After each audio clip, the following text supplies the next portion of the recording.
Reggie here, your friendly neighborhood bodybuilder and comic book collector, and I want to welcome you to another one of my videos. In this video, we are going to spend some time doing something a little bit different. And what we're going to do is to talk about some publishers and characters that you may never have heard of before. Now, what makes this really interesting in my mind is that the characters that we're going to talk about actually come from some well-known artists that these characters have essentially been under the radar for some reason or another, and we're actually going to talk about them. And in many ways, these are definitely some underappreciated comic book properties and maybe even undervalued as well. And I don't think that any of these comics that I'll be talking about in this series will suddenly skyrocket in price. That is definitely not what I'm saying here. But these are books that I think should be preserved because they represent some pretty awesome aspects of comic book history. Again, from some well-known artists. And in fact, we're actually going to get this one started off on the right foot by talking about some characters that have been created by Jack King Kirby. And everybody knows the impact that Kirby has had on the comic book industry. But again, there are some characters that he has created that have essentially flown under the radar. And to tell the story the right way, we actually have to start by talking about the publisher. And in this case, we're talking about Pacific Comics. Pacific Comics was started by two brothers as a mail order comic book business in 1971. Within a few short years, the brothers opened their first retail store in 1974 and also started to do some comic book distribution shortly thereafter due to their inability to actually get products for their comic book shop. As the industry continued to migrate from newsstands to the direct market, the brothers realized that there was a lot of potential in distribution. So they actually sold their 4 retail stores that were located in San Diego and invested heavily in distribution. Servicing around 500 wholesale accounts, the brothers were doing pretty well for themselves with gross sales just shy of $1 million. Even with the relatively low margins associated with distribution, the brothers continue to expand and explore alternative but complementary revenue streams. In 1979, the brothers teamed up with John Buscema to publish a portfolio which accompanied a project that he was doing at Marvel at the time. In 1981, the brothers actually jumped into publishing again when they teamed up with the legendary Jack King Kirby. At the time, Kirby had effectively left comics, but the brothers, who were friends with him, were able to convince Kirby to return to the world of comic book publishing.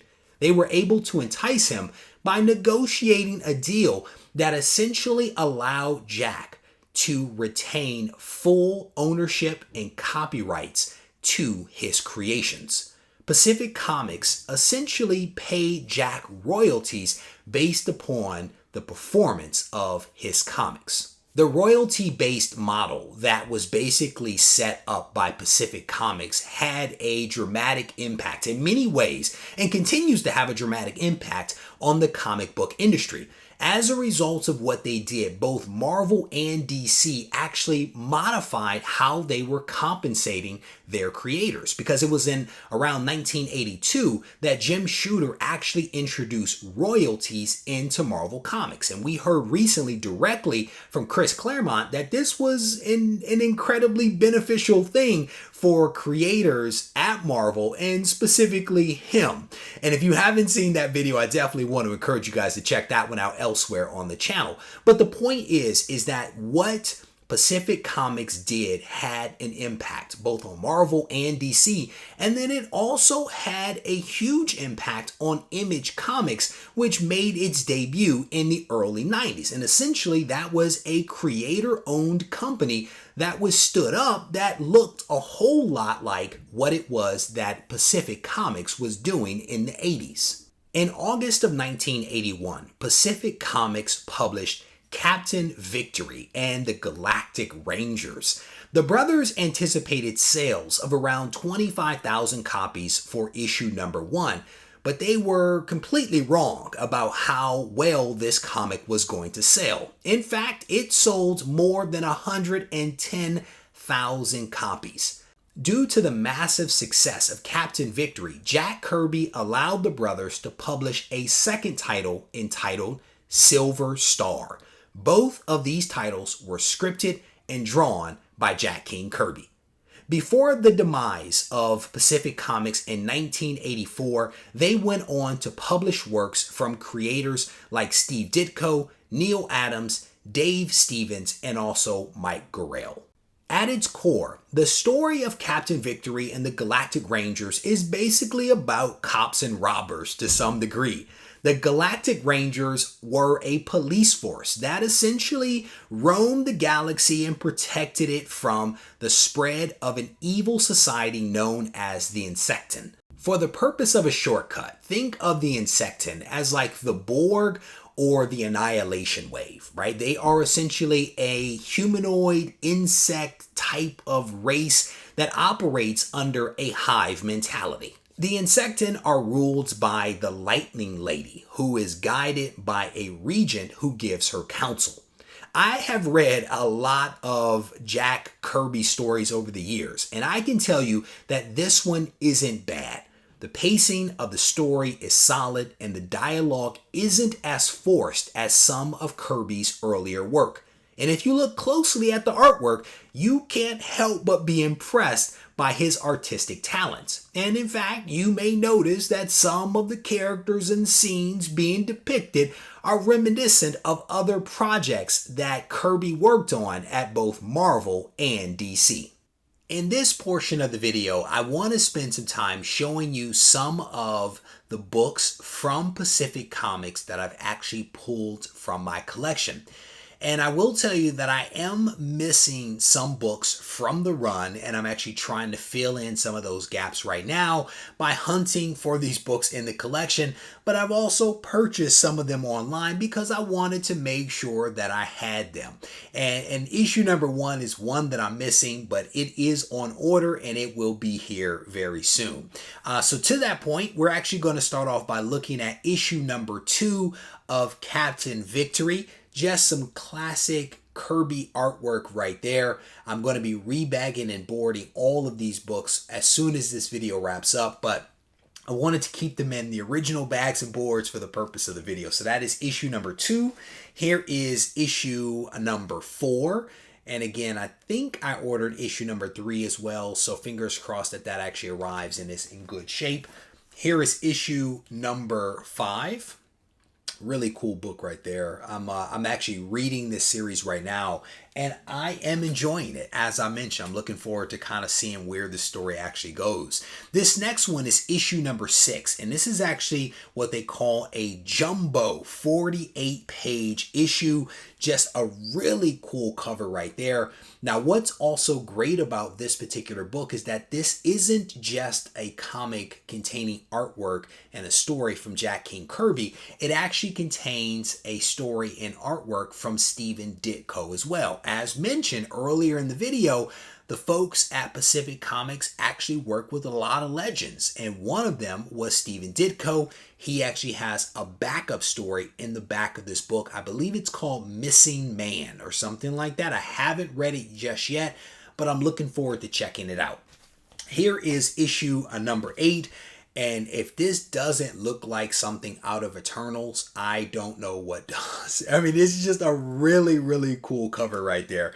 And again, another one that looks like the Eternals. This is issue number 10 right there. Another just fantastic covers.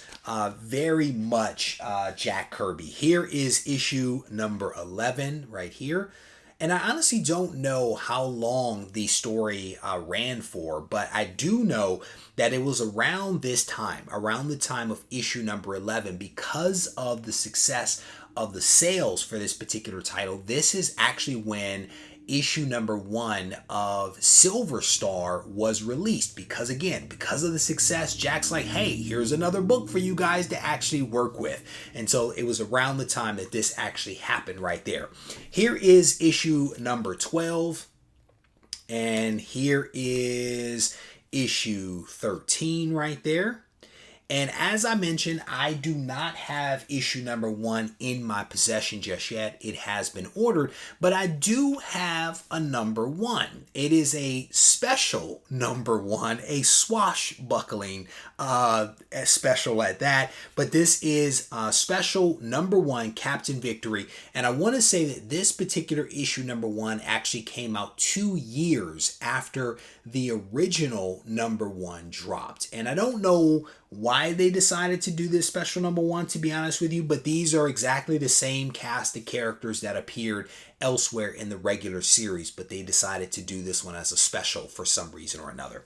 But to the point that I was just making a moment ago about issue 11 of that title, I wanted to show you a couple of copies of Silver Star. And there, I also don't have some of the initial issues from the run. I am hopeful that I will actually find them. But to that point, we're actually going to start with issue number 3.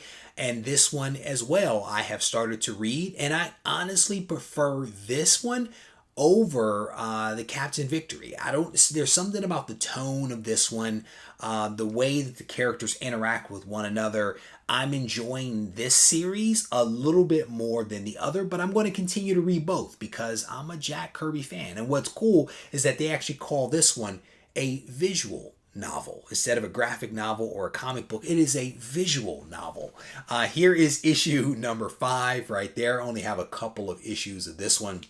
And next up, this is another one. I think it was Mike Gorill. Mike Gorill actually was, I believe, the first individual to actually sign with Pacific Comics. He actually signed before Jack Kirby, but Jack actually turned in his artwork first, and so his books actually came out first.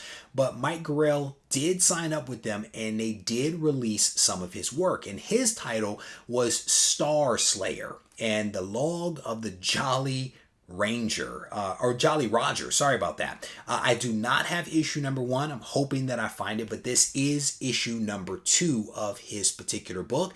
And I want to say that it was in issue number 2 and issue number 3 that there may also be backup stories for the Rocketeer. And I want to say that this is the first time that the Rocketeer was actually published, was in backup stories to the Star Slayer. And I can't remember if it was issue 2 and 3 or a later, like 5 and 6. I may have to check my notes on that one, but definitely a cool thing. Definitely a cool thing. Rocketeer is a pretty awesome character. So a couple of more books that I'll show you that I did not mention elsewhere in the video, but they are, to some degree or another, some of the books that PC is actually known for. Gru the Wanderer. Here is issue number 2 of Gru. Again, here, I don't know why I don't have number 1. I'm hoping I actually find it, but this is issue number 2 of this book. And then here is issue number 3 as well. So a couple of cool books here. Again, in my opinion, some underappreciated and maybe even undervalued comics because of their historical significance to Jack King Kirby and comics overall. But definitely some cool stuff. So I want to thank you all for taking the time to watch this video. If you enjoyed it, I want to encourage you to hit the thumbs up button and leave a comment behind so we can mix it up in the comment section. If you enjoyed this, let me know that as well, because I have a lot more obscure books and characters from publishers that we can actually talk about. If you need to reach out to me, feel free to do so on Instagram at Regie Collects, or you can send me an email to reggie@regiecollects.com. Take care.